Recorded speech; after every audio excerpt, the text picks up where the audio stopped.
Welcome to Cycling the Carretera Austral with Austral Bikes, your daily guide to biking through Patagonia's most breathtaking route.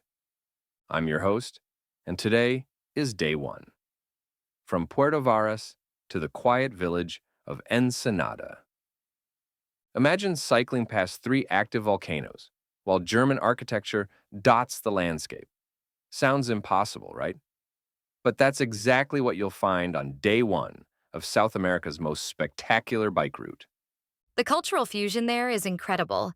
Those German colonial buildings against Patagonian volcanoes must create such a striking contrast. You know what's fascinating about that German influence?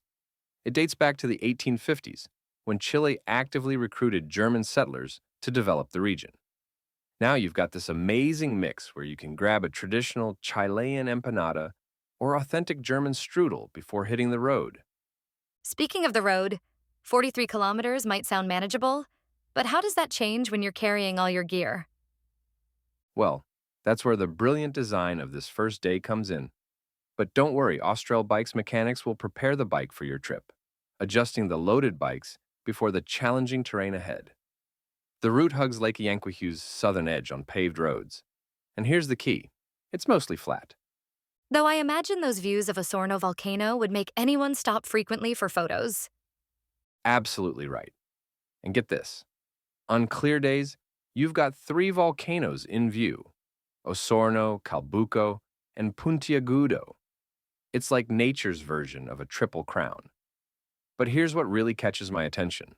The way local communities along the route recognize cyclists as Carretera Austral adventurers. That sense of community must add something special to the journey. Though, what about those friendly dogs they mentioned? Hmm. Well, let's just say in my experience with bike touring, there's a big difference between friendly dogs and friendly dogs who think spandex-clad cyclists are the perfect chase toys. But seriously, the route planners have thought of everything, including suggesting an early start to avoid afternoon winds. The weather patterns there must be fascinating. I've heard Patagonia can deliver all four seasons in a single day. That's exactly right, and it's due to this unique geographical position between the Pacific Ocean and the Andes. You've got these massive weather systems colliding, which is why they emphasize being prepared for anything.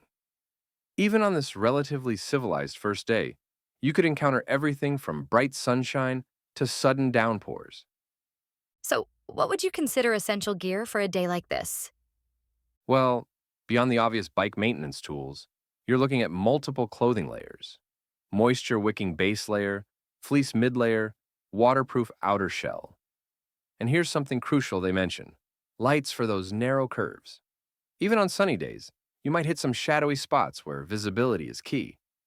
An ending in Ensenada seems perfectly planned, with access to Chile's oldest national park right there. You know what's cool about that?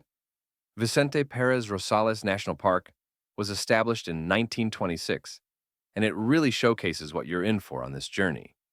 You've got these incredible Petrohué falls, hiking trails, and if you're brave enough, that glacial lake for a post-ride swim. That water must be freezing, even in summer, right? Oh yeah, we're talking about water that comes straight from Andean glaciers. But after 43 kilometers with a full load of gear, that cold shock might be exactly what your muscles need.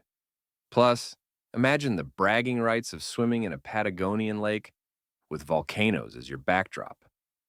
The whole day seems perfectly calibrated between challenge and comfort. That's what makes it such brilliant route design. You're testing your setup and getting into the rhythm while having plenty of bailout options if needed. And knowing that tomorrow heads into more remote territory toward Kochamo and the fjords, well, that just adds to the anticipation during that first night in Ensenada. It's like a masterclass in how to start an epic adventure. You know what really stays with me? That moment they describe, starting your day with a strong coffee in Puerto Varas, looking out at those volcanoes, knowing you're about to bike toward them. That's not just the start of a journey. That's the beginning of something transformative. That's all for day one.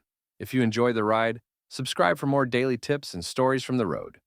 Until tomorrow, stay safe and keep pedaling south.